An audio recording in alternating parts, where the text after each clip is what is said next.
बिस्मिल्लाहिर्रहमानिर्रहीम, अस्सलाम वालेकुम। रहमत रमज़ान इफ्तार ट्रांसमिशन में आप सबको खुशामदीद कहती हूँ। पाकिस्तान में, पाकिस्तान से बाहर जहाँ जहाँ ये ट्रांसमिशन 92 न्यूज़ HD से देखी जा रही है, सबको 27वां रोज़ा बहुत मुबारक हो। जल्दी जल्दी से रमज़ान ख़त्म भी हो गया और हमें पता भी नहीं चला। 28वें रोज़े की तरफ हम लोग बढ़ रहे हैं। आज का दिन जी पाकिस्तान की तकमील, पाकिस्तान बना इस दिन 27वीं रमज़ान को पाकिस्तान बना था और अंग्रेज़ी महीने के मुताबिक तो 14 अगस्त थी, लेकिन उस दिन 27वीं रमज़ान था जिस दिन पाकिस्तान तकमील तक पहुंचा था। तो हमारा आज का टॉपिक भी क्या में पाकिस्तान और अकाबरीन मिल्लत टॉपिक है, इसको हम बिल्कुल लेके चलेंगे। किसान की एक कैंपेन है जी, मैं आपको हमेशा बताती हूँ, आप इसमें बढ़ चढ़ के हिस्सा लिया करें। बहुत आसान है, बहुत इजी, आपने कुछ भी नहीं करना और आपका एक नेकी में आपका हिस्सा डल जाएगा। कुछ भी नहीं करना जी, आपने सिर्फ इंस्टाग्राम, ट्विटर और फेसबुक पे जाना है। वहाँ पे आपने एक पेज सर्च करना है किसान फूड के नाम से। किसान फूड्स पे जाके आपने एक पोस्ट ढूंढनी है जी, डू गुड विद किसान के नाम से। उस पोस्ट पे जाके आपने कमेंट करना है हैशटैग के साथ, कुछ भी कमेंट करना है। तो आपकी तरफ से 50 रुपीज़ 50 रुपये डोनेट कर दिए जाएंगे मदीना फाउंडेशन हॉस्पिटल में ज़ेरे इलाज मरीज़ों को। अच्छा जी, इंट्रोडक्शन देती चलूँ जो हमारे साथ आज प्रोफेसर नूरीत फातिमा साहिबा, आज तो नहीं, हमेशा ही हमारे साथ, पूरी रमज़ान ही हमारे साथ रही हैं। प्रोफेसर नूरीत फातिमा साहिबा और ज़रमीना नासिर भी हमारे साथ ही होती हैं नाते रसूल मकबूल सल्लल्लाहु अलैहि वसल्लम पेश करने के लिए। और आज हमें ज्वाइन किया है जी प्रोफेसर मोहम्मद सईद शेख साहब ने, इंचार्ज पाकिस्तान आगही प्रोग्राम नज़रिया पाकिस्तान ट्रस्ट। ये हमारे साथ हैं जी क्योंकि हम पाकिस्तान पे बात करेंगे आज, तो इनका होना हमारे साथ बहुत ज़रूरी था। और अस्सलाम वालेकुम जी, कैसे हैं आप? ठीक ठाक हैं जी? बहुत शुक्रिया आपका, thank you so much, thank for coming. किसान किचन में हमारे साथ होती है हमारी शेफ़ मुनीरा। अस्सलाम वालेकुम। वालेकुम अस्सलाम। आप ठीक ठाक हैं? अल्लाह का शुक्र। बढ़ूंगी बिल्कुल जी, मैं आपकी तरफ भी और पूछूंगी आज आप हमें किसान घी में, कुकिंग ऑयल में क्या बनाना सिखा रही हैं। अस्सलाम वालेकुम। वालेकुम अस्सलाम रहमतुल्लाह, कैसी हैं आप? मैं जी बिल्कुल ठीक ठाक हूँ और आज हम पाकिस्तान पे बात करेंगे इंशाल्लाह, क्योंकि पाकिस्तान भी अल्लाह ताला का एक, मैं ये मोजिज़ा समझती हूँ बिल्कुल पाकिस्तान का बन जाना, और कितनी तकलीफ़ों और कितनी कुर्बानियों के बाद हमने पाकिस्तान को हासिल किया। आज हम वो कुर्बानियाँ एक्चुअली भूल चुके हैं और मुझे ये लगता है कि वक्तन फ़वक्तन हमें वो कुर्बानियाँ याद करवाते रहना चाहिए और याद करते रहना चाहिए ताकि हमें अपने मुल्क की कदर है। बहुत सारे जो नई जनरेशन के बारे में स्पेशली मैं कहूँगी, और उससे थोड़ा सा पीछे या मेरी जनरेशन में भी अगर आ जाए, तो हमें अपने मुल्क की इतनी कदर नहीं है। हम लोग सोचते हैं बस थोड़ा सा पढ़ लिख जाएं तो बाहर किसी आउट ऑफ कंट्री किसी मुल्क में जाके शिफ्ट हो जाएंगे, वहीं पढ़े लिखेंगे बाकी का, या वहीं पे जाके जॉब करेंगे और वहीं रहेंगे। ये नहीं सोचना चाहिए। कुछ हालात ऐसे हो जाते हैं कभी कभी, सिर्फ हमारे पाकिस्तान में ही नहीं, अगर हम लोग आसपास के मुल्कों में भी नज़र दौड़ाएं तो बहुत सारे ममालिक में मसले मसाइल रहते हैं, काफ़ी ज़्यादा इश्यूज़ रहते हैं, हालात भी ख़राब होते हैं। इस्तांबुल में आपने सुना होगा टर्की के बहुत ज़्यादा हालात ख़राब पिछले काफ़ी अरसे से ख़राब हैं और चल रहे हैं, अभी उसको भी हम ठीक करने की कोशिश कर रहे हैं। लेकिन मेरे कहने का मकसद ये है कि हमें ये लगता है, या शायद उस मुल्क के रहने वाले इंसान को, सिटीज़न को ये लगता है कि हमारे मुल्क के हालात बहुत ख़राब हो गए, तो हमें तो किसी और मुल्क में चले जाना चाहिए, वहीं जाके नौकरी करनी चाहिए। ऐसा मत करें, हमें आप सबकी बहुत ज़रूरत है। अपने मुल्क में ही रहें, अपने मुल्क में रह के काम करें। आप लोग हमारे साथ रहेंगे तो शायद हम लोग अपने मुल्क के हालात को बेहतर करके तरक्की की तरफ जा सकते हैं। मैं बाकायदा ट्रांसमिशन का आगाज़ करूं इससे पहले मैं चाहूँगी यहाँ पे, क्योंकि ये टॉपिक ही आज का बहुत एक अच्छा और डिफरेंट टॉपिक है आज का, क्योंकि आज के दिन पाकिस्तान बना, इसको हम लेके चलेंगे। लेकिन मैं चाहूँगी कि ज़रमीना नासिर नाते रसूल मकबूल सल्लल्लाहु अलैहि वसल्लम पेश कर दीजिए।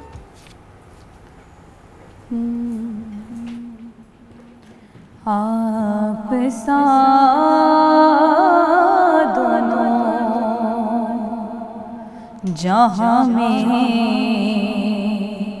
नजर आया ही नहीं, आप सा दोनों जहाँ में नजर आया ही नहीं, क्योंकि अल्लाह ने कोई और बनाया ही नहीं, आप सा दोनों जहाँ में नजर आया ही नहीं, निगाह बरक नहीं, चेहरा फिताब नहीं, वो आदमी तो है पर देखने किताब नहीं,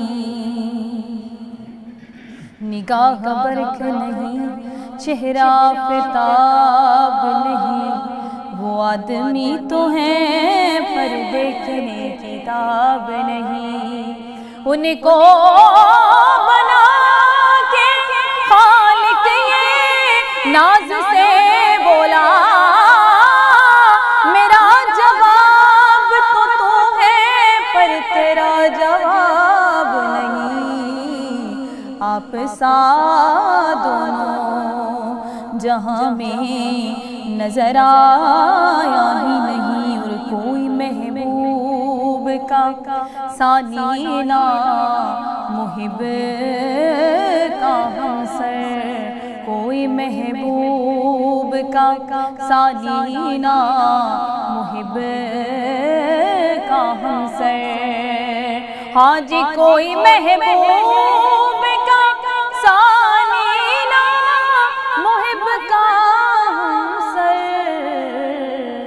एक का जिस्म नहीं, अरे एक का जिस्म नहीं, और एक का साया ही नहीं, क्योंकि अल्लाह ने कोई और बनाया ही नहीं।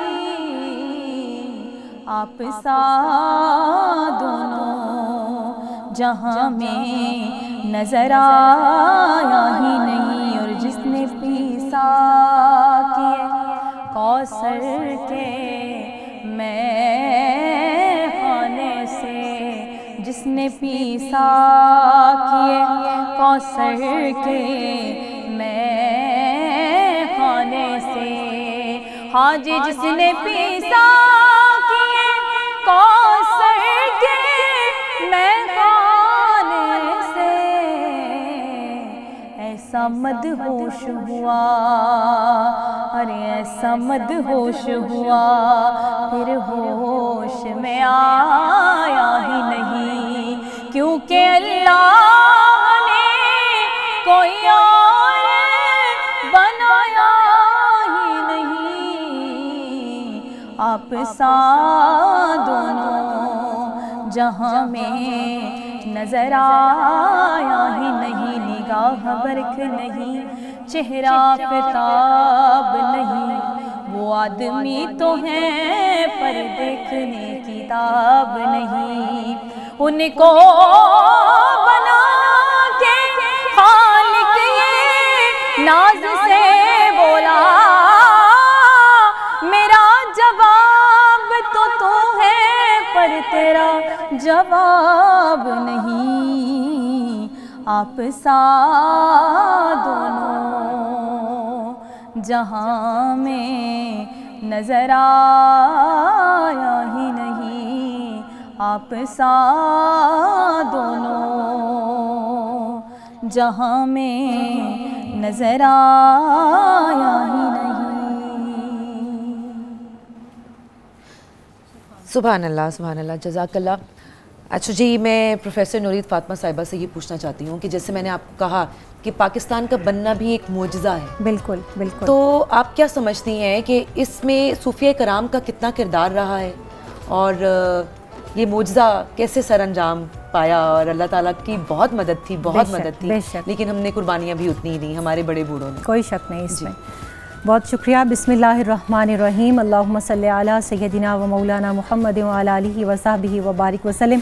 सबसे पहले तो नताशा आपको और 92 न्यूज़ की पूरी टीम को इस मौजू के इंतखाब पर मैं मुबारकबाद पेश करूँगी, और उसके बाद पूरी दुनिया में जहाँ जहाँ पाकिस्तानी बसते हैं, जो पाकिस्तान में मौजूद हैं वो भी, और जो पाकिस्तानी पाकिस्तान से बाहर हैं उनको पाकिस्तान का यौम आज़ादी इस्लामिक कैलेंडर के अकॉर्डिंगली बहुत मुबारक हो। रसूल करीम सल्लल्लाहु अलैहि वसल्लम के इसमें मोहम्मद का अदद है 92। और हम 92 न्यूज़ पर बैठे हैं। इसको अक्सर लोग, मैं जब फील्ड में जाती हूँ तो लोग कहते हैं आप मोहम्मद न्यूज़ पे आती हैं, यानी ये इस चैनल को इस तरह से। तो पाकिस्तान का कोड 92 है, जो कि मोहम्मद सल्लल्लाहु अलैहि वसल्लम के इसमें पाक के आदाद हैं। सबसे पहले तो तस्दीक यहीं से हो जाती है कि पाकिस्तान हादसाती तौर पर वजूद में नहीं आया, पाकिस्तान इत्तफाकी तौर पर नहीं आया, पाकिस्तान किसी ने हमें प्लेट में रख कर नहीं दिया। पाकिस्तान बहुत कुर्बानियों के बाद आप सल्लल्लाहु अलैहि वसल्लम की तरफ से अता होने वाला वो तोहफ़ा है वो इनाम है कि जो मुसलमानों की अनथक कोशिशों और उनके इखलास और उनकी जिद्दोजहद के बाद हमें मिला था। इसमें मैं सबसे पहले जो कंट्रीब्यूशन जिसका समझती हूँ वो अल्लामा मोहम्मद इकबाल रहमतुल्लाह अलैह की ज़ात है, जो कि पाकिस्तान के तसव्वुर के खालिक हैं और जिन्होंने मुसलमानों को ये तसव्वुर दिया कि अपनी मिल्लत पर क़यास अक़वाम मग़रिब से न कर, ख़ास है तरकीब में कौम रसूल हाशमी, कि हम जो दो कौमी नज़रिए की बात करते हैं उन्होंने डिफ्रेंशिएट करके मुसलमानों की उस सोई हुई हिस्स को बेदार किया कि ठीक है हम हिंदुओं के साथ रह रहे हैं, हम सिखों के साथ रह रहे हैं, हम इंडो पाक मुश्तरका है, मगर मुसलमान कभी भी हिंदुओं की तरह से ज़िंदगी नहीं गुजार सकते। उनका रहन सहन अलग है, उनका लिबास अलग है, उनके खाने अलग हैं, हलाल और हराम की तमीज़ हमारे यहाँ मौजूद है, उनके यहाँ नहीं है। तो कभी भी ये नहीं हो सकता कि हम और हिंदू या गैर मुस्लिम जो हैं उनका तर्ज बूदोबाश एक जैसा होता, या फिर जब जिनका दीन ही मुख्तलिफ है उनकी ज़िंदगियाँ एक तरीके पर गुजरती। तो उसके लिए बहुत ज़रूरी था कि मुसलमानों का जो इस्तेहसाल हो रहा था, जो उनको वहाँ कत्ल गारत का सामना था, देखें 1% भी उनका सरकारी नौकरियों में कोटा नहीं था। मिशनरी स्कूलों के अंदर ज़बरदस्ती बच्चों को उनका अपने जो है तराने पढ़ाए जाते थे और अपने स्लोगन और उनके अपने वो जो भी हिंदुओं की रस्में हैं वो कराई जाती थी। तो मुसलमानों को ये ख़तरा लाहक था कि मज़ीद अगर वो यहाँ पर रहे तो फिर उनकी जो इस्लाम की एक आगे तबलीग और इशाअत और जो उनका तर्ज़ ज़िंदगी है उसको ख़तरा है। और ये नज़रिया क्या है जो पाकिस्तान का नारा भी था कि पाकिस्तान का मतलब क्या, ला इलाहा इल्लल्लाह। और मैं समझती हूँ यही पाकिस्तान की बुनियाद भी बना और इसी एक नारे की वजह से, जो आपने सूफिया का पूछा ना कि कोई ये वजह नहीं थी कि किसी एक अलग खित्ते का हुसूल ज़रूरी था या सिर्फ जॉब्स के लिए या सिर्फ सुकून के लिए, बल्कि अपनी नज़रियाती असास को बचाने के लिए। जिस तरह आप सल्लल्लाहु अलैहि वसल्लम ने हिजरत करके मक्का से मदीना में एक इस्लामिक स्टेट कायम की, बिल्कुल उसी तरह ज़मीन पर, रुए ज़मीन पर दूसरी जो नज़रियाती इस्लामी ममलकत का वजूद हम सामने देखते हैं वो पाकिस्तान है। और ये वही नज़रिया था जो आप सल्लल्लाहु अलैहि वसल्लम ने मदीना में इम्प्लीमेंट किया और फिर इंडो पाक से मुसलमानों ने जमा होकर पाकिस्तान में आकर तो पाकिस्तान के अंदर इम्प्लीमेंट किया। आप देखें कायदे आज़म क्या फरमाते हैं कि हमें एक ऐसा खित्ता चाहिए जहां हम इस्लाम के उसूलों को आजमा सकें। हम तो उस लैब में आना चाह रहे थे कि जहां आकर हम कुरान पढ़ सकें, जहां आकर हम मसाजिद कायम कर सकें, जहां आकर हम अपने रमज़ानुल मुबारक को, अपने त्योहारों को खूबसूरती से जो है वो अच्छे तरीके से अदा कर सकें। तो उन तमाम अपनी नज़रियात की हिफाजत के लिए पाकिस्तान को हासिल किया गया। और फिर यही वजह थी कि अगर सरकार दो आलम सल्लल्लाहु अलैहि वसल्लम की तरफ से सबसे पहले कायदे आज़म अल्लामा इकबाल रहमतुल्लाह अलैह को हुक्म हुआ, इंडिकेशंस किताबें भरी पढ़ी है नताशा, कायदे आज़म का खुद वो वाक़या है कि जब वो यहाँ से दिल बर्दाश्ता होकर बाहर चले गए तो उन्हें एक रात आप सल्लल्लाहु अलैहि वसल्लम की ज़ियारत हुई। एक मरतबा उन्हें यूँ लगा कि उनका बिस्तर किसी ने हिलाया है, वो उठे, देखा इर्द गिर्द कोई नहीं था। दूसरी मरतबा फिर ऐसा हुआ। जब तीसरी मरतबा ऐसा हुआ उन्होंने पूछा हु इज़ हियर, तो आगे से आवाज़ आई योर प्रॉफिट मोहम्मद सल्लल्लाहु अलैहि वसल्लम।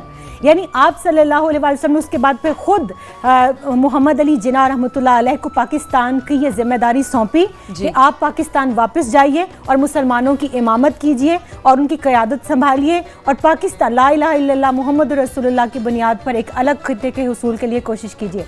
फिर कैसे मुमकिन था नताशा कि अगर आप सल्लल्लाहु अलैहि वसल्लम का हुक्म हो गया तो जो सूफिया हैं, जिनको हम यही कहते हैं कि वो एक रूहानियत की दुनिया के अलंबरदार होते हैं, तो उनको हुक्म ना होता। यही वजह थी कि किसी दरगाह में आप देख लें, पीर जमात अली शाह साहब हैं, गोलड़ा शरीफ की बारगाह है, जितने बड़े बड़े गद्दियों वाले पीराने अज़्ज़ाम हैं, बुज़ुर्ग हैं, सूफिया हैं, उनमें से किसी एक ने पाकिस्तान की मुखालफत नहीं की। इवन लोगों ने कायदे आज़म पर सेकुलर का फतवा लगाया, लोगों ने कायदे आज़म पर नॉन मुस्लिम का फतवा तक लगाया, मगर वो पाकिस्तान कायदे आज़म के साथ डटे रहे। इवन उन्होंने ये तक कह दिया मदारिस के अंदर जो कॉन्फ्रेंस हुई, सुन्नी कॉन्फ्रेंस, कि जो हमारा मुरीद पाकिस्तान को वोट नहीं करेगा और पाकिस्तान तहरीक पाकिस्तान में हिस्सा नहीं लेगा वो हमारा मुरीद नहीं है, वो हुजूर गौसे पाक का मुरीद नहीं है। तो इससे बड़ी कंट्रीब्यूशन क्या हो सकती थी कि इस्लाम के हुसूल के लिए, एक खित्ता अर्जी के लिए तमाम जो जितनी भी आप देखें मदारिस हैं वो भी, जितनी दरगाहें हैं वो भी, जितने मुसलमान हैं और अवाम भी,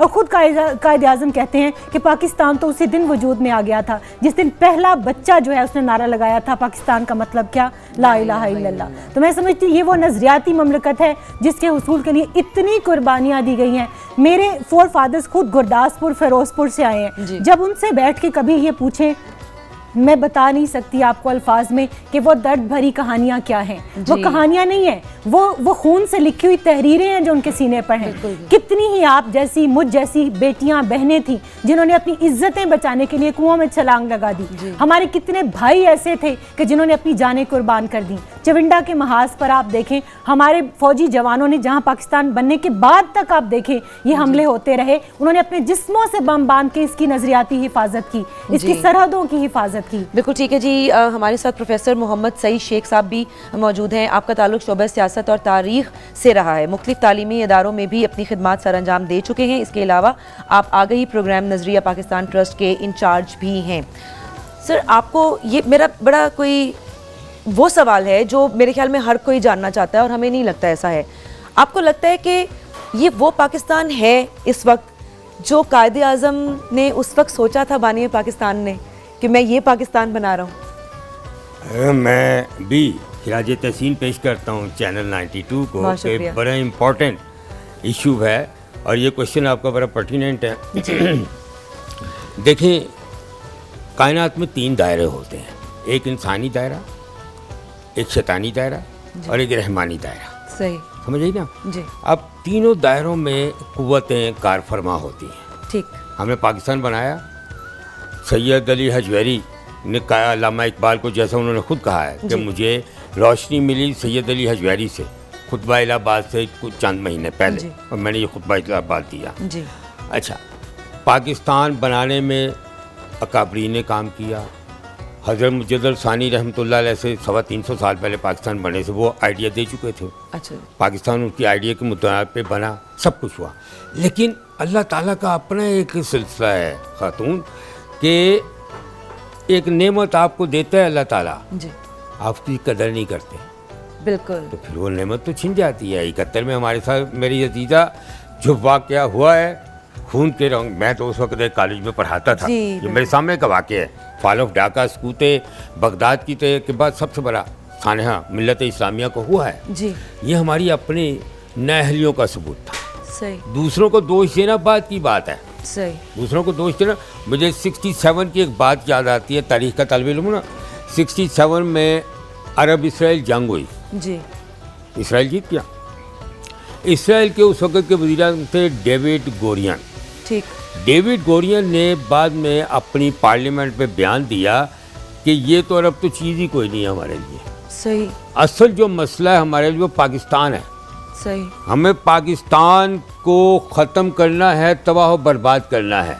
ये बिन गोरियन का इसराइली पार्लियामेंट में बयान है 67 का। अच्छा। तारीख है। अच्छा। उसने कहा हालात ये हैं कि पाकिस्तान सबसे मजबूत है जी। आर्मी के एतबार से, लेकिन जो हमारे लिए आसानी है वो ये कि इंडिया है साथ। सही। इंडिया का हर बच्चा पाकिस्तान के ख़िलाफ़ है और इंडिया पाकिस्तान को तबाह करना चाहता है। हमें इंडिया के साथ मिलके, इट इज़ ऑन रिकॉर्ड, हमें इंडिया के साथ मिलके पाकिस्तान जो एक नज़रियाती मुमलिकत है उसको ख़त्म करना है। अजीब बात है कि पाकिस्तान कायम होता है 47 में। बिल्कुल ठीक है प्रोफेसर साहब, मैं माजूर चाहती हूँ कता कलामी की, यहाँ पे हम ले रहे हैं जी एक छोटा सा ब्रेक, आप हमारे साथ ही रहिएगा।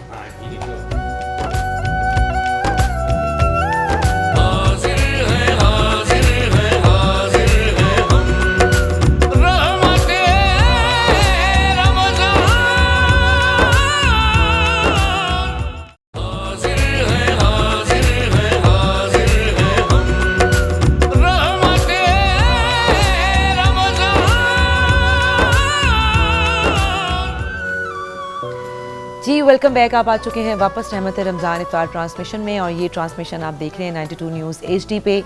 27वां रोज़ा है जी आज, और थोड़ी ही देर में इफ्तार हो जाएगा और फिर बढ़ जाएंगे हम 28वें रोज़े की तरफ। और बस रमज़ान का तो पता ही नहीं चला, हर साल की तरह बहुत जल्दी जल्दी हमारे हाथ से ये बाबरकत महीना जो है वो निकलता चला जा रहा है।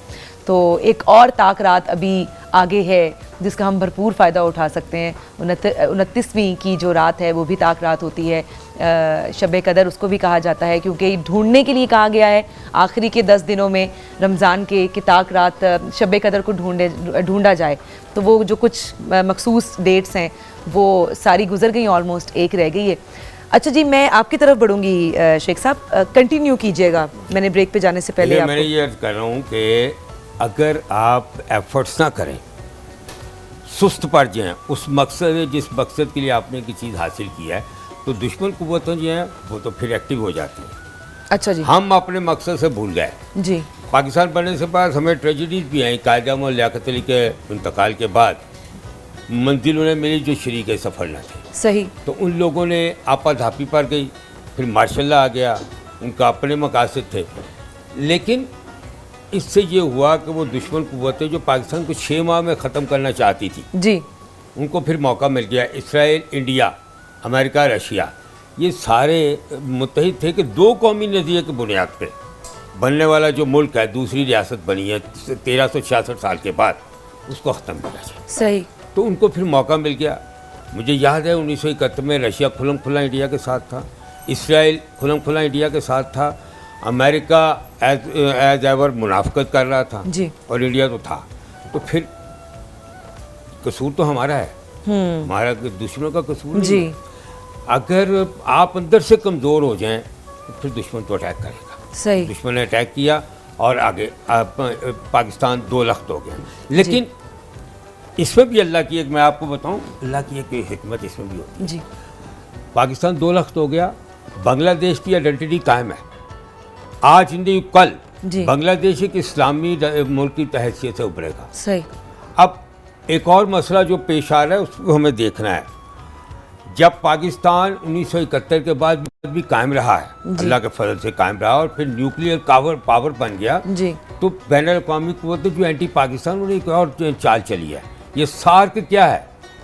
अच्छा। इसके बारे में बड़े एक्टिव होना चाहिए हमें। जी। सार्क के बारे में we should be very conscious. SAARC एक ऐसी तंजीम बनाई है जिसमें इंडिया को सुप्रीमेसी दी जा रही है। अच्छा। ताकि अब देखें मोदी ने क्या किया है, अपने जो हलफ उठाया है उसमें उसने नवाज शरीफ, हम खुश हो नवाज शरीफ को बुलाया नहीं। उसने कहा जी मैंने सारे सार्क ममालिक के वज़ीर आज़म को बुलाया क्योंकि इंडिया बहरहाल एक सेंटर है और दिल्ली एक सेंटर है सार्क का। तो हमने जो सबॉर्डिनेट रियासतें, ये उन्होंने कहा है, हमने जो सबॉर्डिनेट रियासतें हैं पाकिस्तान समेत, उनको हमने इन्वाइट किया है ताकि ये हमारी सुप्रीमेसी तस्लीम करें जी। और रफ्ता रफ्ता इसका वो जहर निकाल दिया जाए जिसको वो 2 कौमी नज़रिया कहते हैं। तो ये बात एक तो हमने नाशुक्रगुजारी की है। सही। लेकिन नाशुक्रगुजारी के बावजूद हमें मायूसी की बात कोई नहीं है। सही। अल्लाह ताला ने ये मुल्क बनाया, अल्लाह ताला ने इसको चलाना है। जी। इसकी मिसाल फिर मैं वापस आता हूँ न्यूक्लियर पावर पे। देखिए रशिया ने खुलम खुला और अमेरिका ने दरपर्दा इंडिया की मदद की, हमारी तो किसी ने मदद नहीं की जी। हमारी सिर्फ अल्लाह ने मदद की क्योंकि अल्लाह पाकिस्तान को बचाना चाहता है। बेशक। अल्लाह ताला पाकिस्तान को से कोई काम लेना चाहता है। जी बेशक। हमारा मसला लीडरशिप का है। अजीज़ा, जिस दिन पाकिस्तान को मुखलिस और विजनरी, दोनों चीज़ें, मुखलिस और विजनरी लीडरशिप के लिए पाकिस्तान दुनिया में वो काम करेगा जो कायदा हम चाहते थे। सही। अल्लाह ताला ने पाकिस्तान को वसाइल इतने दिए हैं कि अगर हम बलूचिस्तान के वसाइल को एक्सप्लॉइट करें तो हम पाकिस्तान का नहीं कई मुल्कों का खर्चा उठा सकते हैं। जी। और ये बात 47-48 में हमारे कायद-ए-आज़म कह रहे थे, जिन्हें विजन था जी। कि बलूचिस्तान में अल्लाह ताला जो खजाने दिए उन्हें एक्सप्लॉइट करें, उन्हें निकालें और मुल्क की तरक्की के लिए लाएं। तो ये एक तो पहली बात कि हमें तजदीद अहद करना है जी। कि हमने मुल्क को उन असूलों के मुताबिक चलाना है जिन असूलों के मुताबिक हमने ये मुल्क बनाया था। एक बात। सही। दूसरी बात, मुल्क में हमें जो सबसे बड़ा मसला ये है वो है हमें नेशनलिज्म की कमी है। जी। नेशनलिज्म हम में होना चाहिए। बेशुमार ममालिक में जानता हूँ जी। जिनके अवाम की हालत पाकिस्तान के अवाम से भी बदतर है, लेकिन उनमें नेशनलिज्म है। नेशनलिज्म उस वक्त पैदा होगा जब हमें लीडरशिप ऐसी मिलेगी जिनमें खुद नेशनलिज्म होगा। लीडरशिप ऐसी मिले जिसमें नेशनलिज्म हो, अवाम में नेशनलिज्म आए तो वसाइल इतने हैं कि और फिर अल्लाह ताला कहता है हमने उस कौम की हालत नहीं बदलते जिसको आप अपनी हालत बदलने का एहसास होगा। जब हमें एहसास होगा अपनी हालत बदलने का तो अल्लाह ताला फिर गैब से ख़जाने निकलते हैं। क्या शेख साहब ये पाकिस्तानी वो पाकिस्तानी हैं या ये पाकिस्तानी उस तरह से मेहनत करके अपने मुल्क को आगे बढ़ाना चाह रहे हैं जो बानिए पाकिस्तान कायद-ए-आज़म ने सोचा था? मैं आपको बताऊं, हमारे यहाँ आम तौर पे मायूसी का समझा जाता है कि मायूसी है, लेकिन नहीं, ऐसा नहीं है। अच्छा। मैं गुज़श्ता 7-8 साल से मुख्तलिफ कॉलेजों में ना रोज़ाना 2 पाकिस्तान पे लेक्चर देने जाता हूँ। मैं जितना जानता हूँ आम लोग नहीं जानते। सूरत हाल ये है कि अवाम की अक्सरियत मुहिब्बुल वतन है। ठीक, ये हमारा सबसे बड़ा असासा ये है कि हमारे अवाम मुहिब्बुल वतन है। जी बिल्कुल, 99%। जी। ये जो ऊपर से आपको नजर आते हैं ये नाम नहाद दानिश्वर और अल्ट्रा इंटेलेक्चुअल, ये वो जी, जो जी। पाकिस्तान के बारे में यूज़ की, ये 0.001% हैं। हर वक्त नेगेटिविटी होती हाँ, है, हर ये- वक्त नेगेटिविटी अच्छा, होती है। पाकिस्तान लेकिन तो ये, पाकिस्तान तो वजह आगे पता नहीं है बढ़ क्या? सकता, और ये वजह- वो। हमें पॉजिटिविटी खत्म क्यों हो गई है हम लोगों में? बेटा वजह पता क्या है जी। कि ये लोग हैं, तो इससे ये समझा जाता है कि लोग मायूस हैं। लोगों की अक्सरियत मायूस नहीं है, लोगों की अक्सरियत मुहिब्ब वतन है, जी। लोगों की अक्सरियत मेहनती है। यही वो लोग जाके तो इन्होंने सारा यूएई आबाद किया है। इन लोगों ने किया है। इन्हीं लोगों ने आबाद किया है, हमने आबाद किया है, हमारी मेहनतों का समर है सही। जो आज वो दुनिया में छा रहे हैं। जी, बिल्कुल। पाकिस्तानियों का समर है। सही। यही लोग पाकिस्तान में पाकिस्तान को बनाना तो भी वैसा चाहते क्यों नहीं, हमारे पाकिस्तान को वैसा क्यों नहीं बना सकते? बाहर दूसरे ममालिक में जाके हाँ, हमारे वही मैंने पाकिस्तानी बताया दूसरे ना, ममालिक को क्यों मैंने बना रहे हैं? मैंने बताया ना कि lack of sincere and visionary leadership.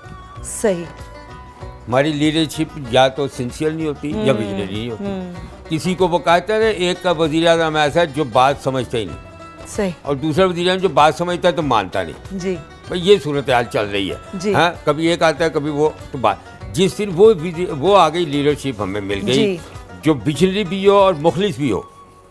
तो सही। ये पाकिस्तान देखें, हमारी ज़िंदगी में नहीं तो आपकी ज़िंदगी में यकीनन ऐसा होगा कि पाकिस्तान, मेरा ये प्रेडिक्शन याद रखें, फ़कीर आदमी हूँ मैं, कि पाकिस्तान दुनिया पे छाएगा एक दिन।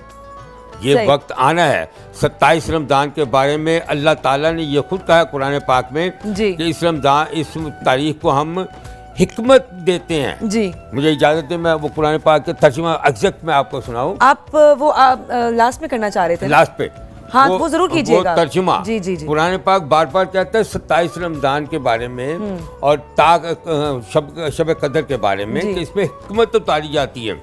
वो काम होते हैं जो हिकमत पे मबनी होते हैं। बिल्कुल तो ठीक है जी। क़याम पाकिस्तान उस रात को बनाए पे जिस क्योंकि पर हम- हिकमत होती है। जी बिल्कुल, हिकमत। कंटिन्यू जी। करते रहिए। तो अब आज की तो पूरी ट्रांसमिशन जा, क़याम जा। पाकिस्तान पे ही है, जा। और मैं डेफिनेटली आपसे भी वक्तन फवक्तन पूछती ठीक है। रहूंगी। most और welcome। नुरीत फातिमा साहिबा हमारी इस्लामिक स्कॉलर हैं, Right। इनसे भी पूछना बहुत ज़रूरी है, जा। क्योंकि इस्लाम की रोशनी में हमारे पाकिस्तान की क्या अहमियत है। मैं आपसे ये जानना चाहूँ, क़याम पाकिस्तान में इल्लामा इकबाल साहब का किरदार क्या था, उस पर ज़रा तफसीलन रोशनी डाल दें। बहुत शुक्रिया। मैं पहले जैसे बात कर रही थी अल्लामा इकबाल रहमतुल्लाह अलैह के हवाले से कि देखें, सबसे पहले नज़रिया जन्म लेता है। जी। जब तक आपके पास कोई नज़रिया ना हो, कोई सोच ना हो, कोई ख्वाब ना हो, उसके बाद अमल दरामद की तरफ आप आते हैं। तो पाकिस्तान के खालिक और नज़रिया पाकिस्तान के जो खालिक हैं, जैसे कि शेख साहब भी फरमा रहे थे, सबसे पहले तो हज़रत मुजद्दिद अल्फ़िसानी रहमतुल्लाह अलैह की ज़ात है। उसके बाद उस आइडिया को कंसीव करके आगे डिपिक्ट करने वाले अल्लामा इकबाल रहमतुल्लाह अलैह हैं। सही। अलाहाबाद का खुतबा आप देखिए, उसके बाद कायदे आज़म से मुलाकात देखिए, उनके जो जितने अल्लामा इकबाल रहमतुल्लाह अलैह के जितने दीगर खुतबात हैं वो देखें, उनकी शायरी देखें। उस सारी चीज़ को जब आप कंपाइल करते हैं तो जहाँ वो उम्मत मुस्लिमा की निशत सानिया की बात करते हैं कि एक हो मुस्लिम हरम की पासबानी के लिए नील के साहिल से लेकर ताब खाके काशगर, वहाँ वो ये भी कहते हैं कि अपनी मिल्लत पर कयास, जो मैंने शुरू में बात करी थी कि हम दो कौमी नज़रिए के खालिक वो हैं और हम वो कौम हैं कि जो दूसरी कौमों से मुख्तलिफ हैं। ये नज़रिया इंकलकेट करने वाली ज़ात अल्लामा इकबाल रहमतुल्लाह अलैह की ज़ात है। और वह कहाँ ला के मुसलमान को खड़ा करते हैं कि मोहम्मद से वफा तूने तो हम तेरे हैं। यहाँ पर नताशा जो तो है ना, ये शर्तिया है और जज़ाइया है कि अगर तुम लोग अपने दीन के साथ सिंसियर रहोगे, रसूल करीम सल्लल्लाहु अलैहि वसल्लम की तालीमात के साथ, आपके नज़रियात के साथ सिंसियर रहोगे, तो कायनात की हर चीज़ तुम्हारे कदमों में तुम्हारे लिए मुसख्खर कर दी जाएगी। वो इस शेर को मैं मुकम्मल करूँगी। वो कहते हैं कि मोहम्मद से वफा तूने तो हम तेरे हैं, ये जहाँ चीज़ है क्या लौह कलम तेरे हैं। और फिर हमने देखा कि अल्लाह ताला ने लौह कलम कायदे आज़म के हाथ में पकड़ाया, और फिर जिन जिन एरियाज़ में मुसलमानों की अक्सरियत थी उन्होंने उन एरियाज़ को जो है वो पाकिस्तान के ख़ित्ते के तौर पर मनवाया। अब यहाँ वो बात जो शेख साहब कर रहे थे, मैं उसको थोड़ा सा आगे बढ़ाना चाहूँगी।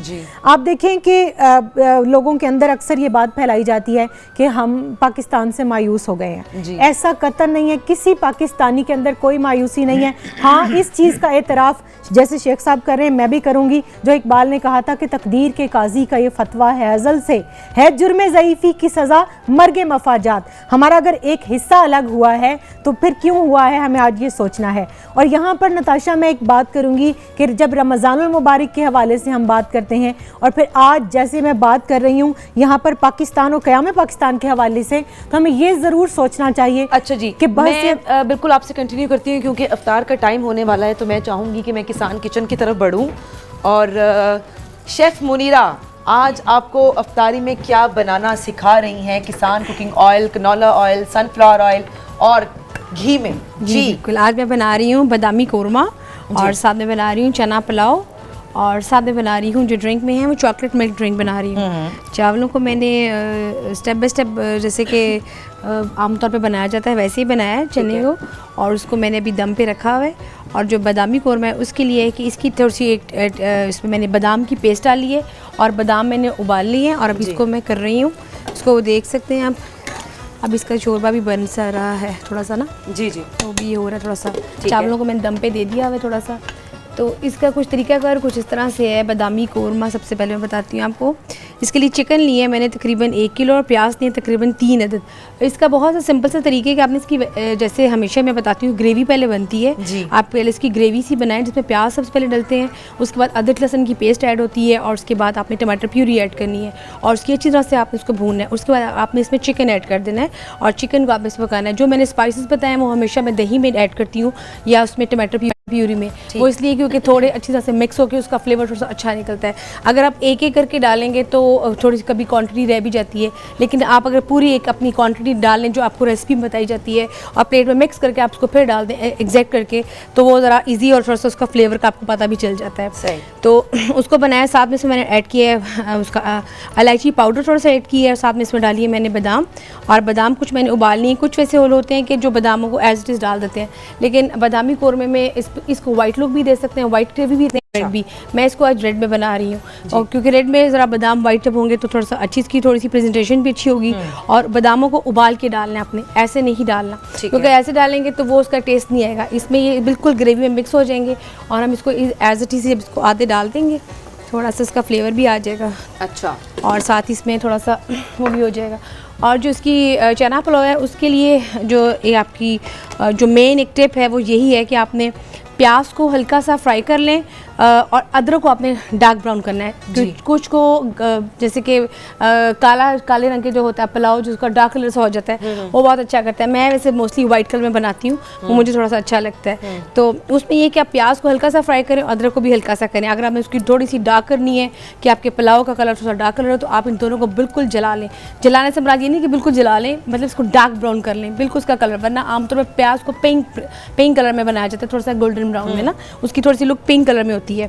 तो उसके बाद आपने स्टेप बाय स्टेप ये मसाले डालने हैं। वैसे तो गरम मसाले होते हैं जिसमें डालते हैं, लेकिन मैंने इसकी जो तरतीब दी है उसमें ज़ीरा, नमक, हल्दी, इलायची पाउडर, मोटी इलायची, दालचीनी, वो सब इसमें ऐड किए हैं। तो वो इसकी एग्जैक्ट चीज़ें हैं, उसमें आपने मिक्स करनी है और आपने इसको पुलाव के जैसे बनाया जाता है वैसे बनाते हैं। अच्छा। उसको मैंने दम पे भी रखे हैं, मैं भी उसका दम खोलती हूँ थोड़ी देर तक। और उसके बाद जो चॉकलेट ड्रिंक है उसके लिए आपने लेना है चॉकलेट पाउडर लेना है, साथ में कोकोनट मिल्क लेना है, साथ में कोका पाउडर लेना है, चीनी लेनी है। और चीनी का वैसे शुगर सिरप बना के आमतौर पे रख लें तो वो ज़्यादा बेहतर रहता है। और साथ में लिए इसमें मैंने मिल्क लिया है, साथ में बर्फ़ लेंगे, इन सबको ब्लेंड करेंगे और उसके बहुत मज़ा एक चॉकलेट ड्रिंक आपका तैयार हो जाएगा। और ये भी आपकी इफ्तारी में एक टेबल में आपके इजाफा बनेगा। ये चीज़ें आज हम बना रहे हैं, चॉकलेट ड्रिंक, चना पुलाव और साथ में बादामी कोरमा। बिल्कुल ठीक है। और ये वाइट राइस आप अलग से बना रही हैं? नहीं, वाइट क्या है? चना पुलाव है, दम पे है। अच्छा, मुझे बहुत यहाँ से वाइट लग रहा है। नहीं, दम पे। अच्छा, आपने दम पे ये क्या तरीका है? ये दम पे रख दिया। ये तो थोड़ा सा ये तो शेयर करें ना। ये अभी इसका दम थोड़ा सा खराब हो जाएगा, 2 मिनट बाद इसका दम खोलूंगी। अच्छा। वरना ये कि तो ये अखबार के साथ क्यों? वो इसलिए क्योंकि टाइम थोड़ा सा कम था ना मेरे पास। अच्छा, ये एक कोई अगर टिप है तो प्लीज शेयर करें। ये बिल्कुल एक ये टिप है कि आमतौर पे होता है कि हम घरों में बहुत ज़्यादा पकाते हैं और उसको उबालते हैं, लेकिन चूंकि जब टाइम का थोड़ी सी कमी हो, आमतौर पे जैसे होटल्स में जब बनाते हैं हमारे पास बहुत बल्क क्वांटिटी में चावल बनते हैं। तो उसका ये होता है कि फिर जब आपके ऊपर एक तरी ऊपर होती है पानी की और साथ में ऑयल की, तो उसके साथ ही हम दम पे इसको रख देते हैं, तो वो एग्जैक्ट टाइमिंग्स पे विद इन 15 मिनट्स वो आपके राइस थोड़े से ज़रा बन जाते हैं। अच्छा जी। और अगर कभी आपके चावलों में नमक बहुत तेज़ हो जाए या चावल आपके कच्चे रह जाए, ज़्यादा क्वांटिटी में आपने बना रहे, जैसे 5 किलो बना रहे हैं या 7 किलो बना रहे हैं, तो आमतौर पर होता है कि चावल ऊपर से पक जाते हैं या नीचे से पक जाते हैं, ऊपर से कच्चे रहते हैं या सेंटर से। तो उसकी टिप मैं ये दूंगी कि आपने कभी भी कच्चा पानी नहीं डालना, आपने पानी को उबाल लेना है। जैसे आमतौर पे उबलते चावल में पानी डालते हैं हम, जो जैसे उबाला उसका आ होता है, अपने चावलों के पानी को उबाल लें, आधा कप जितनी क्वांटिटी आपको लगता है कि चावल में पानी उतना डलेगा, उसमें थोड़ा सा नमक ऐड करें। जब पानी बिल्कुल उबल जाएगा, वो आप में पूरा उस पर छिड़का के दम पे रख देना। अच्छा। तो आपके चावल भी गल जाएंगे। वाह जी, ये तो बड़ी अच्छी टिप थी भाई। ये तो आपने छुपा के रखी हुई थी नहीं, मैं तो हमेशा अच्छी टिप्स शेयर हाँ। करती हूँ।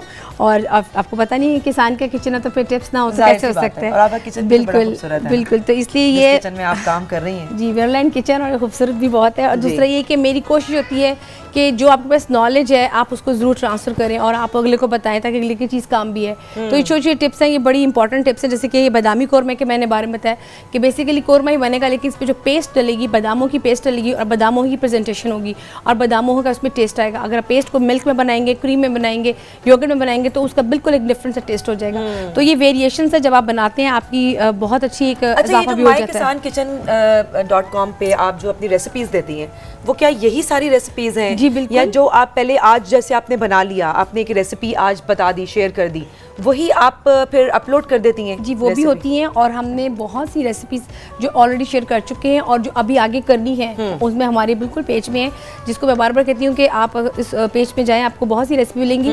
यहाँ पे तो सिर्फ चिकन की होती हैं, टाइम की वजह से हम बीफ की नहीं बना पाते, और मटन की भी होती हैं, लेकिन आगे आने वाले जैसे मौसम चेंज हो रहा है, फिश भी हो रहा है, तो मटन, फिश, बीफ आपको तमाम रेसिपीज़ मिलेंगी। आपको मीठे में मिलेंगी, क्योंकि हम आमतौर पर घरों में सिर्फ 2-3 चीज़ें रह चुकी हुई हैं कि आपने सिर्फ ईद जैसे आगे आ रही है, आपने सिर्फ चावलों की डिश बनानी तो आपने पुलाव बना लिया, या आपने सालन की डिश बनाई तो आपने कोरमा बना लिया। वही पुरानी जी, वही तो हम लोग मेरा कर होता है कि काम खर्च और बाला नशीन भी हो और काम और आपकी दस्तरखान भी पूरा बन जाए। बिल्कुल। उसमें सब्जी भी हो, आपकी राइस भी हो, आपकी वेजिटेबल्स भी हो।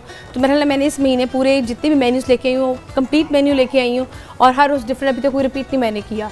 और डिफरेंट मेन्यू कहाँ से लेके आती है मुनीरा? बस ये पढ़ा है नताशा, और दूसरा ये कि कहाँ से ढूंढती हैं आप? अच्छा, कोई कभी जिंदगी में खुद कोई रेसिपी खुद से इजाद करने की कोशिश जी की है? बिल्कुल, मैं करती हूँ। और मैंने इंशाल्लाह ताला जब हमारे आगे अब प्रोग्राम्स इंशाल्लाह ताला रमज़ान के बाद होंगे, तो मैंने सोचा हुआ है कि मैंने फ्यूजन कुकिंग अब सिखानी है, लेफ्ट ओवर मील्स सिखानी है, कि जो आपके मील्स घर में लेफ्ट ओवर रह जाते हैं, आप उसको फेंके मत, उसको कैसे अपने बनाना है मैं वो बताना सिखाऊंगी। क्योंकि ये भी बहुत एक रेसिपीज होती है, ये समझ नहीं आती इसको क्या करें। अच्छा। तो इंशाल्लाह वो बहुत मज़े की रेसिपीज़ होंगी और आप खुद सोचेंगे कि कमाल ही हो गया, ये तो पता नहीं था ये क्या करना है।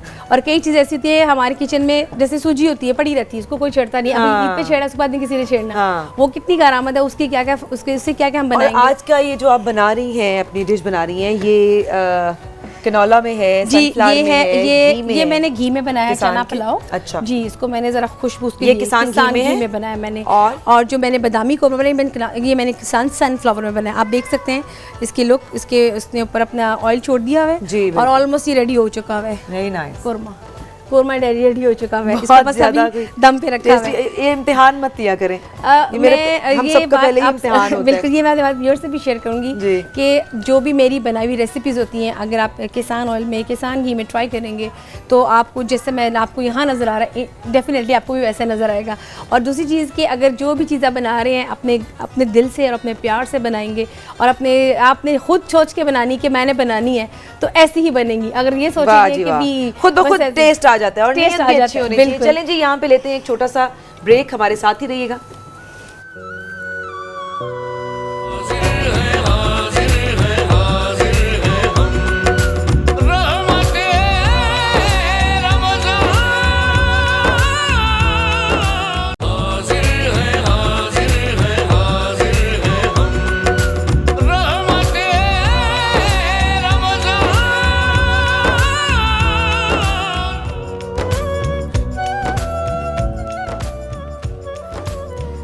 Welcome back. आप आ चुके हैं वापस रहमत रमज़ान इफ्तार ट्रांसमिशन में, और लाहौर में इफ्तार हो चुका है, 27वां रोज़ा और बढ़ रहे हैं 28वें रोज़े की तरफ। मैं चाहूँगी नुरीत फातिमा साहिबा आप अपनी उसी बात से कंटिन्यू कीजिए। जी, मैं ये बात कर रही थी कि एक मायूसी का तासुर देने की कोशिश की जाती है जो कि पाकिस्तानी, कम से कम जो ट्रूली पाकिस्तानी है ना, उसके अंदर मैंने कभी नहीं देखी।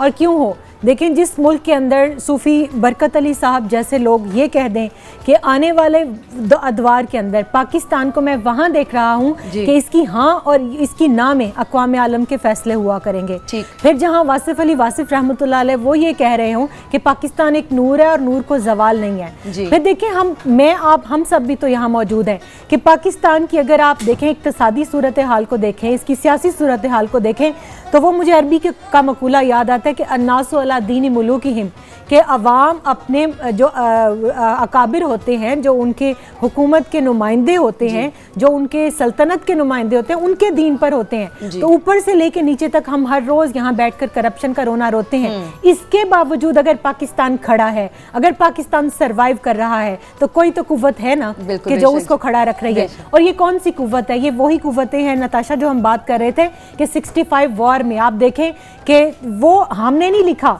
इंडियंस ने अपनी किताबों में लिखा कि वो तुम्हारी अफवाज के अंदर वो सफ़ेद लिबास वाले और वो सब्ज़ लिबास वाले लोग कौन थे।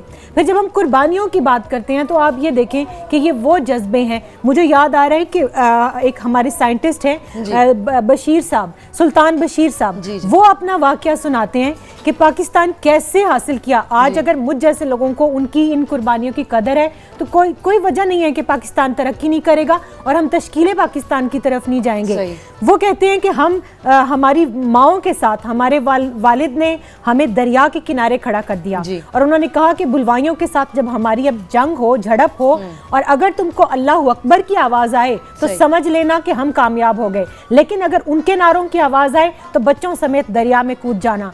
और मेरे अभी भी मैं बात कर रही हूँ, मेरे नताशा रोंगटे खड़े हो रहे हैं। सुल्तान बशीर साहब रो पड़े ये बात सुनाते हुए एक चैनल पर, और उन्होंने कहा मेरी पिंडलियाँ आज भी ठंडी हैं। जब तक, क्योंकि वो उस पानी में खड़े थे, ठंडे पानी में खड़े थे। मैं समझती हूँ जब तक एक नौजवान भी इस दर्द को महसूस करेगा, उस ठंडक को, उस कर्ब को, उन कुर्बानियों को याद रखेगा, तब तक कोई वजह नहीं है कि पाकिस्तान तरक्की ना करे। और जो हम ये ब्रेन ड्रेन का रोना रोते हैं, उसमें हमारी नौजवानों का कसूर नहीं है। उनको अगर यहाँ पर मौके मिले, आज एक डॉक्टर बनता है कितने साल की मेहनत के बाद, कितने लाख रुपए लगाकर, और 5000 पाकिस्तानियों के लिए एक डॉक्टर है, और उसके पास मेडिसिन है या नहीं है ये एक अलग इशू है। लेकिन आप देखें कि वो अगर सऊदी अरब या यूएई की हम बात करें, अगर वहाँ जाते हैं तो क्यों जाते हैं? यहाँ पर उनके लिए अपॉर्चुनिटीज़ क्यों नहीं है? जब हम ये बात करते हैं कि पाकिस्तान का आइन ये वादा करता है कि रोटी, कपड़ा, मकान, तालीम, सेहत, रोज़गार पाकिस्तान का आइन कहता है कि ये रियासत प्रोवाइड करेगी, तो फिर पाकिस्तानी का कसूर नहीं है इसमें। पाकिस्तानी पूरी दुनिया में उसकी इज्जत है, उसका मकाम है। आप किसी कंट्री में चले जाएं, पाकिस्तानी जहाँ जहाँ सर्व कर रहे हैं, बीइंग अ पाकिस्तानी उनकी कदर है, उनकी अहमियत है।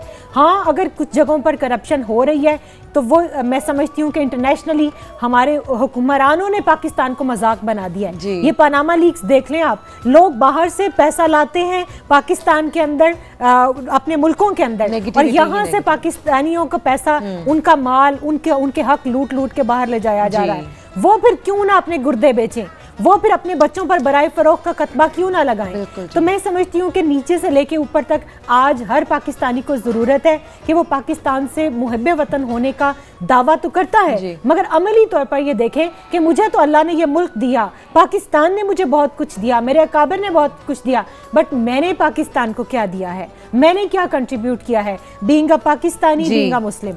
बिल्कुल ठीक है जी। क़याम पाकिस्तान पे हम आज बात करें क्योंकि 27वें रमज़ान को पाकिस्तान क़याम तकमील तक पहुंचा था। तो मैं शेख साहब से भी बात करूंगी क्योंकि आज की पूरी ट्रांसमिशन ही हमारी क़याम पाकिस्तान पे है। तो यहाँ पे हम एक छोटा सा ब्रेक ले रहे हैं, आप हमारे साथ ही रहिए।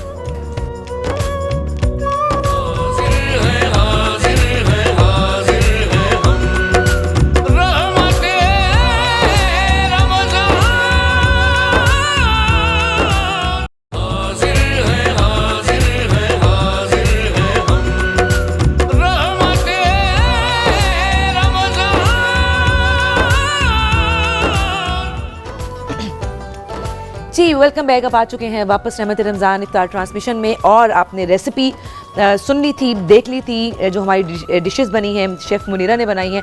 अब ज़रा हम चाहते हैं कि प्रेजेंटेशन हो जाए, कि आपने जब खाना मज़ेदार बनाया है तो उसमें बहुत काउंट करती है प्रेजेंटेशन। अगर अच्छी है तो और दिल को लुभाएगा, और अगर आपने सादी रख दी तब भी चल तो जाता ही है वैसे, है ना? नहीं चल तो जाता है, लेकिन उसमें थोड़ा सा ये नज़र आता है कि खाना तो आपने बनाया, लेकिन थोड़ा सा बस शौक से नहीं बनाया। हाँ। शौक तो भी पैदा होता है जब आपका दिल करता है कि आपकी प्लेटर में ये भी चीज़ हो, वो भी रख दो। आपको पता है कि जब कभी मोस्टली जैसे कि मैं उन लड़कियों की बात करती हूँ कि जो अपने घरों में शादी के बाद जाती हैं, तो उनके होता है कि वो फ्रिज खोलती हैं, वो उनके फ्रिज से 1 सालन 2 सालन उनकी अम्मियाँ तमाम चीज़ें रख देती हैं कि ये भी रख दें। तो वो होता है कि आपने एक चीज़ खानी है, तो मैं हमेशा ये कोशिश करती हूँ कि आपकी फ्रिज में हो या आपके पास कोई भी चीज़ हो, आप उसको यूटिलाइज ज़रूर करें। बिल्कुल जी। उसको कहीं ना किसी से ले, जैसे अब मेरे पास आज चीज़ें काफ़ी पड़ी थी, मैंने वो सारे सिंपल सलाद में बना के पूरा मिक्स सैलड बना दिया। हाँ। कि ये अब खाया जाएगा, चावल से भी खाया जाएगा, ये ज़ाया नहीं होगा। तो इस पॉइंट ऑफ व्यू से थोड़ी सी आपकी मेहनत और थोड़ा सा शौक और थोड़ा सा इसकी तरफ अगर आपका थोड़ा सा ध्यान हो, तो मेरा ख्याल है कि ये अमूल खानादारी भी ध्यान थोड़ा कम होता है। हाँ, कम आपको ये लगता है? थोड़ा सा कम होता है, बहुत कम होता है, क्योंकि इसकी वजह ये भी है कि लोगों में थोड़ा सा ये है, अवेयरनेस नहीं है। वो कहते हैं बस खाना बना दी, बहुत बड़ी बात कर दी खाना बना दी, एहसान होता है बहुत बड़ा, और वो दस्ता सुनना पड़ता है। हाँ। कि सुबह से काम ही तो कर रहे थे, क्या काम कर रहे थे? चावल बनाए, सालन बनाया, अब काम ही तो कर रहे थे, अब ये भी काम हमने करना है। बिल्कुल ठीक है जी। हम बात कर रहे हैं अपनी ट्रांसमिशन में आज क़याम पाकिस्तान पे, तो मैं बढ़ती हूँ वापस अपनी सीट की तरफ। और शेख साहब, आपको क्या लगता है कि कौन कौन सी कमियां हमें अभी दूर करनी है? आजकल जो हमारा मुआशरा, जो पाकिस्तान के हालात चल रहे हैं, क्या क्या हमें ऐड करना है और क्या क्या हमें निकालना है? मैडम, इस तरफ मैं आता हूँ, लेकिन एक मैं फील कर रहा हूँ कि असल जो बात हमने अभी डिस्कस नहीं की, और वो फिर 27 रमज़ान है। जी करें।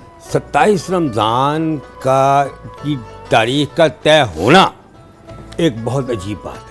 सही। यानी मैं आपको छोटी सी बात बताता हूँ कि ओरिजिनली प्लान ये था कि इंडिया आज़ाद होना है जून 48 में। ठीक। जून 48 में, और इसके लिए लॉर्ड वेवल वगैरह को हटाया गया, और उसके बाद माउंटबेटन का प्रोग्राम बना। जब ये आया तो एकदम हेक्टिक सी एक्टिविटीज़ होती हैं। ठीक। कुजा जून 48 और कुजा अगस्त 47। ठीक है। कितना फारसा बनता है। अच्छा, एक अजीब एक्टिविटीज़ होती हैं। माउंटबेटन आता है, माउंटबेटन से बड़े खुश हैं कृष्णा मेनन और नेहरू वगैरह कि ये हमारा दोस्त आ गया है, उनके ताल्लुकात थे। अच्छा, फिर वो प्लान बनाता है, जाता है, आता है, सारा कुछ हो गया। अच्छा, 3 जून का प्लान 3 जून को अनाउंस हो गया। सही। लॉर्ड माउंटबेटन ने, नेहरू ने, बलदेव सिंह ने कागजात में तकरीर कर दी कि 3 जून का ये मंसूबा हमने तस्लीम कर लिया विद रिजर्वेशन, और इसके तहत इंडिया तकसीम हो जाए। ठीक। अच्छा, डेट कोई भी नहीं बता रहा किस डेट को ये तकसीम होगा। अच्छा, कोई भी नहीं बता रहा। सही। 4 जून को लॉर्ड माउंटबेटन एक प्रेस कॉन्फ्रेंस करता है जी, और ये बड़ी अजीब बात है, 2 प्रेस कॉन्फ्रेंसेस की हैं पूरी अंग्रेज़ों की तारीख में वाइसरायज ने, जिनमें से एक ये होती जी। वाइसराय प्रेस कॉन्फ्रेंस करता है, सारे तकसीम कर देता है, और डेट फिर भी नहीं बताता। जब प्रेस कॉन्फ्रेंस बिल्कुल ख़त्म हो जाती है ऑलमोस्ट, तो एक सहाफ़ी कहता है जी आपने डेट तो बताई नहीं है। अच्छा। किस तारीख को आपने ये तकसीम करना है, इम्प्लीमेंट किस दिन होना है? जी जी। लॉर्ड माउंटबेटन कहता है ये तो मुझे ख्याल ही नहीं है। ख्याल ही नहीं आया? हाँ, मैं अच्छा। ये बात उसने कहा मुझे ख्याल ही। मैंने कहा अच्छा मैं बताता हूँ, मेरे ज़हन में आया। वो कहने लगा अक्टूबर सितंबर ये वो। अच्छा मैं बताता हूँ। एकदम उसे ख्याल आया कि उसकी ज़िंदगी का जो सबसे अहम वाक़या है, सबसे बड़ी अचीवमेंट है उसकी, वो 15 अगस्त 45 किया। ठीक है। 15 अगस्त 45 को जापानियों ने हथियार डाले थे माउंटबेटन के सामने। ठीक है। और दूसरी जंग अजीम ख़त्म हुई थी। अच्छा। तो उसको ख्याल आया कि वो तो मेरी सबसे बड़ी अचीवमेंट है, तो उसने फ़ौरन कहा कि 15 अगस्त को ये हम तकसीम करेंगे। सही। ये अनाउंसमेंट, अब ये उसके तो वहम गुमान में भी नहीं जाए कि 15 अगस्त को 27 रमज़ान होना है। अच्छा जी। ये देखें, आम हमारे बाद लोग, जो मुझे बड़ा अजीब लगता है, ये कहते हैं जी ये इत्तफाक था। मेरी बात याद रखें कि अल्लाह ताला का कोई काम इत्तफाक नहीं होता जी। अल्लाह ताला का मशीयत एज़दी ने रोज़े अज़ल ये तय किया होता है कौन सा काम कौन सी तारीख को करना है। ठीक है। ये अल्लाह ताला का फजल था, अल्लाह ताला का करम था कि 27 रमज़ान को कि 15 अगस्त 1947 को 20वीं सदी पूरी में जी 15 अगस्त को कभी 27 रमज़ान नहीं आया। आज तक 21वीं सदी में भी जी जी 27 रमज़ान 15 अगस्त को नहीं आया। जी ये 15 अगस्त उसने अनाउंस किया, 27 रमज़ान हमारा आया। ठीक ये है। अल्लाह का रोज़े अज़ल से वादा था और अल्लाह ताला ये एक हिकमत वाला रात थी। जी इस हिकमत वाली रात में अल्लाह ताला ने हमें ये दिया है मुल्क, और इस मुल्क में देखें चारों मौसम हैं, जी दरिया हैं, समुंदर बिल्कुल जी। हैं, वादियाँ हैं, मैं सहरा चाहूंगी हैं। यहाँ पे शेख साहब हमारा आप- साथ वाला हमसाया जी। मुल्क अफगानिस्तान जिसके पास समुंदर नहीं है, जी समझ आइए ना, नहीं समुंदर है, हमारे पास है, सब कुछ अल्लाह ताला ने दिया हाँ जी। है। अब पाकिस्तान की स्ट्रेटेजिक पोजीशन ये है, geo political geo strategic position की है कि दुनिया का कोई फैसला, कोई इवेंट इस खित्ते के बगैर नहीं होता। सारा ये सेंटर है इस खित्ता, हमारा खित्ता जो बन जी गया, जी सेंटर बल्कि बन मैं गया। यहाँ पे चाहूंगी कि आप अपनी वो जो आयत का तर्जुमा करना चाह रहे थे वो मैं वो मुझे जरा इजाज़त प्लीज दी, कर आपने दें। बहुत मेहरबानी की, मुझे इजाज़त दे रही हैं। जी जी मैं वो कमाल की आयत है जी जो अल्लाह, आमतौर पे हम लैलतुल कद्र वाली रात की पढ़ते हैं ना, जी। ये दूसरी आयत है जी। सूरह दुहान, मेरी बेटी शायद इस्लामियात की है, सूरह जी, जी। दुहान की आयत नंबर 1 से 7 तक। ठीक कसम है उस वाज़े किताब की, हमने इसको नाजिल किया एक मुबारक रात में, बेशक हम आगाही देने वाले हैं। इस रात, ये गौर सुने, इस रात फैसला किया जाता है, हर हिकमत वाला काम हुक्म होकर हमारे पास आता है। इस पर फिर गौर करें, इस रात फैसला किया जाता है, हर हिकमत वाला काम हुक्म होकर हमारे पास आता है, बेशक वही सुनने वाला जानने वाला है, परवरदिगार जी। आसमानों और ज़मीन का और उनके बेशक। बीच का, अगर तुम यकीन करने वाले हो। तो ये अल्लाह सुभान ताला ने अल्लाह, हिकमत वाली रात ये पाकिस्तान दिया है, तो ये सुन ले सारे, ये पाकिस्तान कायम रहने के लिए बना है। बेशक, पाकिस्तान बेशक। में दुनिया ने डोमिनेट करना है, लाख मुखालफतें हैं, तो जितनी भी मुखालफतें हैं ये पाकिस्तान उभरेगा, क्योंकि ये 27 रमज़ान को अल्लाह ताला ने हमें हिकमत वाली रात को ये दिया हुआ है। सही मालैना इल्लल बलाग। जी वाह जी वाह। अच्छा मैं बस आपसे अब ये आखिरी में ये पूछना चाहूँगी कि पाकिस्तान में तरक्की की रुकावट आप क्या समझते हैं? तरक्की में रुकावट क्या चीज़ है? मैं आपको बताऊं, मैंने आपसे गुजारिश की है कि पाकिस्तान में टैलेंट बहुत है, ठीक टैलेंट बहुत है। जी, इसमें तो कोई शक नहीं है, लेकिन वो आगे भी तो आए। पाकिस्तान के लोगों में हौसला बहुत है। जी अमेरिका में 9/11 एक हुआ है और उनके हौसले टूट गए, उनको समझ नहीं आ रही अभी तक, कितने साल हो गए हैं। पाकिस्तान में कितने हज़ार बंदा, 1.5 लाख बंदा मर चुका है जी। अभी तक, हम बस इधर खड़े हैं। हमारे यहाँ सिर्फ एक मसला है, विजनरी और सिंसियर लीडरशिप। जी जिस दिन ये आ गई, पाकिस्तान दुनिया में तरक्की कर जाएगा और अच्छा। आप देखेंगे कि पाकिस्तान दुनिया को लीड करेगा। इंशाल्लाह जी, इंशाल्लाह हमारी तो दुआ ही यही है। या। बल्कि मैं यहाँ पे चाहूँगी नुरीत फातिमा साहिबा कुछ कहना चाहें, कुछ ज़रूर कहिए, लेकिन मैं यहाँ पे चाहूँगी कि आज हम पाकिस्तान के लिए, अपने मुल्क के लिए एक स्पेशल छोटी सी एक दुआ बेशक आप करवा दें, लेकिन दुआ क्यों ज़रूर नहीं। करवा दें। जी ज़रूर, हम दुआ की तरफ भी बढ़ते हैं। जी। उससे पहले अगर आप मुझे इजाज़त दें जी, तो मैं सिर्फ खुद एहतसाबी के हवाले से एक मैसेज देना चाह रही थी कि देखिए, हम रमज़ानुल मुबारक में बैठे हैं। कुरान करीम में अल्लाह ताला ने खुद इरशाद फरमाया कि तुम पर रोज़े फ़र्ज़ किए गए हैं, क्यों? इसलिए ताकि तुम तकवा के उसूल के लिए, सही। लित्तक़वा, कि हम तकवा हासिल करें, परहेज़गार बन जाएं। फिर आप सल्लल्लाहु अलैहि वसल्लम इरशाद फरमा रहे हैं कि जिसने ईमान की हालत में एहतसाब के लिए रोज़े रखे रमज़ानुल मुबारक में, अल्लाह ताला उसकी गुज़िश्ता तमाम गुनाहों को मुआफ़ फरमा देगा। आज जब हम बात कर रहे हैं कि 27 रमज़ानुल मुबारक को नुज़ूल कुरान भी है और हुसूल पाकिस्तान भी है, तो ये क्या वो जो बात शेख साहब भी कर रहे थे कि हुस्न इत्तफाक नहीं है, ये अल्लाह का हुस्न इंतज़ाम है। उस हुस्न इंतज़ाम के तहत हमें आज मैसेज क्या मिलता है कि पहले बहसियत मुसलमान और फिर बहसियत पाकिस्तानी के हम अपना एहतसाब करें। उसमें एक बड़ी खूबसूरत हमें जो चीज़ सिखाई जाती है मार्केटिंग पॉइंट ऑफ व्यू से, लोग जिसको बड़ा आजकल वो प्रमोट करते हैं, और उस मैं समझती हूँ कि मार्केटिंग की लैंग्वेज ऐसी है जिसमें लोगों को बेहतर समझ आता है, वो है स्वॉट एनालिसिस। सबसे पहले आप देखें आपकी स्ट्रेंथ्स क्या है, फिर उसके बाद आप देखें आपकी अपॉर्चुनिटीज क्या है, फिर उसके बाद आप देखें आपकी वीकनेसेस क्या है, और फिर लास्ट पे आप देखें आपके टारगेट्स क्या हैं, थ्रेट्स क्या हैं, चैलेंजेस आपको क्या मिल रहे हैं। पाकिस्तान बहुत बड़ी हमारी स्ट्रेंथ है। आप खुद कहती हैं आपने आधी से ज्यादा दुनिया घूमी है, कहीं दुनिया में चले जाएं वो सुकून चाहे ये जितना मर्जी दहशतगर्दी है, वो मोहब्बत, वो अपनाइयत, वो ताल्लुक नहीं मिलता जो पाकिस्तान में है। तो पाकिस्तानी को सबसे पहले तो अपने पाकिस्तानी होने पे फख्र होना चाहिए। जो दिन रात पाकिस्तान को बुरा भला कहते हैं, वो ये सोचें हमने पाकिस्तान को क्या दिया है, ये तो हमारा घर है, हमारी मदरलैंड है। उसके बाद ये देखें कि मुसलमान के अंदर से जो इकबाल ने बात कही थी कि ये फाका कश के मौत से डरता नहीं जरा, रूहे मोहम्मद इसके बदन से निकाल दो, और फिक्रे अरब को दे के फरंगी तखय्युलात इस्लाम तो यमन से निकाल दो। ये हमला है पूरे पाकिस्तानियों पर और पाकिस्तान पर। इस हमले को हमने कैसे डिफेंड करना है, अपनी स्ट्रेंथ्स को देखें। हमारी स्ट्रेंथ क्या है? इश्क मुस्तफ़ा सल्लल्लाहु अलैहि वसल्लम, जज्बा ईमानी और आप सल्लल्लाहु अलैहि वसल्लम से गैर मशरूत मोहब्बत और लामहदूद वफादारी, वही जिसकी बात मैं इकबाल के हवाले से भी कर रही थी। अपनी इस स्ट्रेंथ को सामने लाएं, अपनी तमाम सलाहियतों को, जो हम बात करें पाकिस्तानी, इनके अंदर टैलेंट की कमी नहीं है, लेकिन उसमें डिवोशन की कमी भी नहीं है। चैरिटी की बात होती, पूरी दुनिया में आपको पाकिस्तान से ज्यादा सखी लोग नहीं मिलते, तो फिर कमी कहाँ पर है? फिर वही बात आती है नासु अला दीनी मुलूकिहिम, कि ऊपर से लेके नीचे तक बेहतरी भी ऊपर से नीचे की तरफ आती है और बदतरी भी ऊपर से नीचे की तरफ आती है। अगर हमारी हुकूमतें, हमारे हुक्मरान वो अच्छे हो जाए, निज़ाम अच्छा हो जाए, उसके बाद फिर कोई वजह नहीं है कि कोई गवाला दूध में पानी मिलाए या मिर्चों में जो है बुरादा शामिल किया जाए या छोटी सतह की करप्शन की जाए। तो मैं समझती हूँ कि हर पाकिस्तानी को आज के दिन तजदीद अहद करना चाहिए उन शोहदा के साथ। और आज भी ज़रबे अज़्म में देखें, पाकिस्तानी अफवाज आज भी एक जर्रा बराबर पीछे नहीं हटे, चाहे वो सियाचिन के बर्फपोश पहाड़ हो, कारगिल हो, अफगानिस्तान हो, कोई बॉर्डर हो, वो एक लम्हे के लिए रमज़ानुल मुबारक में भी हमारे नौजवान वहाँ खड़े हैं। तो अगर उनकी रूहें और वो खून दे रहे हैं, वो शहादा जो हम भी यहाँ बुला के जिनसे बात करते रहे, तो उन गाजियों और उन शहीदों के साथ ये तजदीद अहद करें कि हम भी पाकिस्तानी बनकर सिंसियर होंगे और पाकिस्तान के लिए वो मेहनत करेंगे कि जो आज वाकई पाकिस्तान की तश्कील के लिए हमें चाहिए। ठीक है जी, मैं यहाँ पे चाहूँगी कि नाते रसूल मकबूल सल्लल्लाहु अलैहि वसल्लम पेश कर दीजिए ज़रमीना नासिर।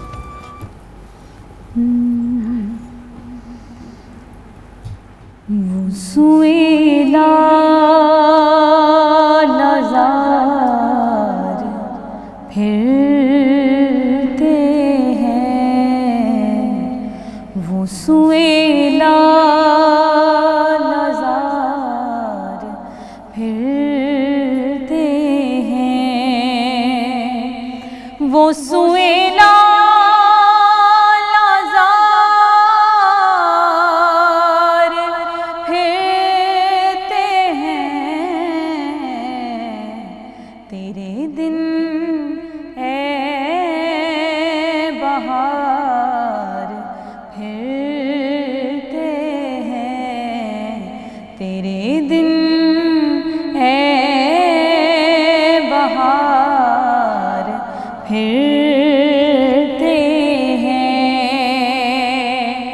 और उस गले का गदा हूँ मैं जिसमें, हाँ उस गले का गदा हूँ मैं जिसमें, मांगते ताजदार फिरते हैं, मांगते ताजदार फिरते हैं। और लाखों कुदसी है काम खिदमत पर, लाखों कुदसी है काम खिदमत पर, लाखों गिरदे मज़ार फिरते हैं, लाखों गिरदे मज़ार फिरते हैं।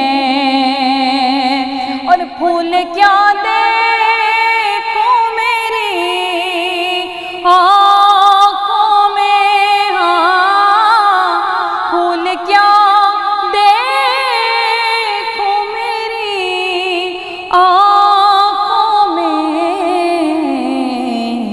दश्ते तैबा के खार फिरते हैं, दश्ते तैबा के खार फिरते हैं। और कोई क्यों पूछे तेरी बात रज़ा, कोई क्यों पूछे तेरी बात रज़ा,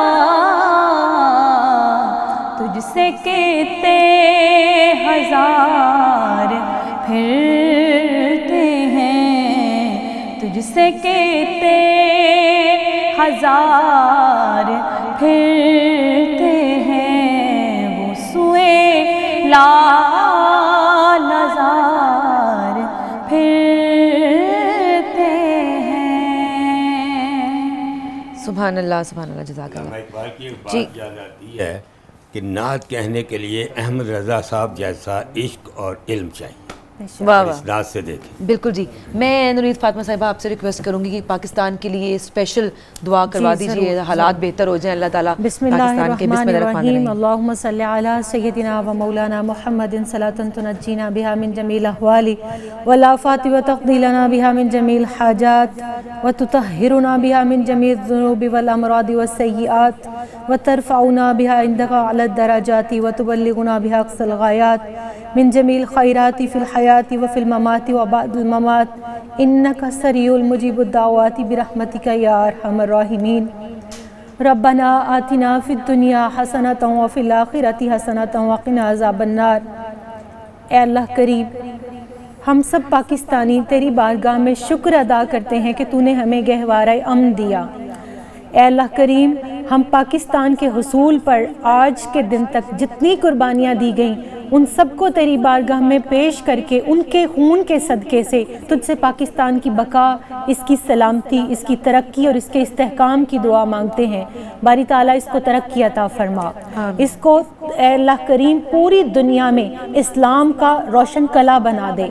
अल्लाह करीम इसको पूरी दुनिया में रसूल करीम सल्लल्लाहु अलैहि वसल्लम की मोहब्बत का वो मीनारा नूर बना दे कि तमाम इस्लामी ममालिक की ये सरबराही करने के काबिल हो जाए। अल्लाह इसको नेक हुक्मरान अता फरमा, अल्लाह इसको मुखलिस क़यादत अता फरमा। अल्लाह करीम जैसा अल्लामा इकबाल और कायद आज़म रहमतुल्लाह अलैह ने सोचा था, हमें वैसा पाकिस्तान बनाने की तौफीक अता फरमा। अल्लाह तकमील पाकिस्तान और तश्कील पाकिस्तान में हर पाकिस्तानी को अपने तौर पर हिस्सा डालने की तौफीक अता फरमा। अल्लाह इसके हर पाकिस्तानी की खैर फरमा, वो किसी भी रंग, किसी भी मज़हब, किसी भी दीन से ताल्लुक़ रखता है, अल्लाह हर पाकिस्तानी की खैर फरमा। या अल्लाह करीम बच्चों, औरतों, बूढ़ों, जवानों की खैर फरमा। अल्लाह करीम इस मुल्क में तालीम का निज़ाम, सेहत का निज़ाम, अल्लाह जो बेरोज़गार हैं उनके लिए रोज़गार के मौक़े पैदा फरमा। या अल्लाह करीम जिस के जो मसाइल हैं, आज 27 रमज़ानुल मुबारक हम जहाँ तेरा शुक्र अदा करते हैं वहाँ अपनी हाजात भी तेरी बारगाह में पेश करते हैं। हर पाकिस्तानी की जायज़ दिली ख्वाहिश अपनी रहमत, अपने करम, अपने फजल से और रसूल करीम सल्लल्लाहु अलैहि वसल्लम के नालैन पाक के सदक़े अल्लाह हम सब की दुआएं पूरी फरमा, हमारी हाजात पूरी फरमा। अल्लाह करीम सब मसाइल को दूर फरमा, पाकिस्तान को अक़वाम आलम में वो मकाम अता फरमा अल्लाह करीम जो मदीना को सऊदी अरब में हासिल है। सरकार दो आलम सल्लल्लाहु अलैहि वसल्लम के नालैन पाक के सदक़े अल्लाह करीम हर पाकिस्तानी को सच्चा पक्का आशिक रसूल बना दे और आप सल्लल्लाहु अलैहि वसल्लम का वो उम्मती बना जिसकी गैर मशरूत मोहब्बत और लामहदूद वफादारी सिर्फ सरकार दो आलम सल्लल्लाहु अलैहि वसल्लम से हो। अल्लाह करीम 92 न्यूज़ को अपनी इस काविश पर अजर कसीर अता फरमा और अल्लाह करीम इसको दिन दुगनी रात चुगनी तरक्की अता फरमा। रब्बना तक़ब्बल मिन्ना इन्नका अंतस समीउल अलीम व तुब अलैना इन्नका अंतत तव्वाबुर रहीम या अरहमर राहिमीन या रब्बल आलमीन। सुब्हाना रब्बिका रब्बिल इज़्ज़ति अम्मा यसिफून व सलामुन अलल मुरसलीन वल्हम्दुलिल्लाहि रब्बिल आलमीन। आमीन बिहक़्क़ि ला इलाहा इल्लल्लाहु मुहम्मदुर रसूलुल्लाह। पाकिस्तान की मोहब्बत हम सब के दिल में बहुत है, आप जो हमें देख रहे हैं उनके दिल में भी बहुत है। मैं यहाँ पे जाते हुए फिर आपसे रिक्वेस्ट करना चाहूँगी कि अपने मुल्क से मोहब्बत करें। पाकिस्तान छोड़ के मत जाएं, जो इंजीनियर, डॉक्टर्स, जो बड़े बड़े जो माशाल्लाह पढ़ाइयाँ करते हैं, पढ़ने के बाद पाकिस्तान छोड़ के ना जाएं, इसी मुल्क में रहकर अपनी खिदमत सर अंजाम दें ताकि पाकिस्तान तरक्की याफ्ता मुल्क हो जाए इंशाल्लाह, आमीन। कल आपसे दोबारा मुलाकात होगी जी इंशाल्लाह, तब तक अपना बहुत सारा ख्याल रखिए। खुदा हाफिज़।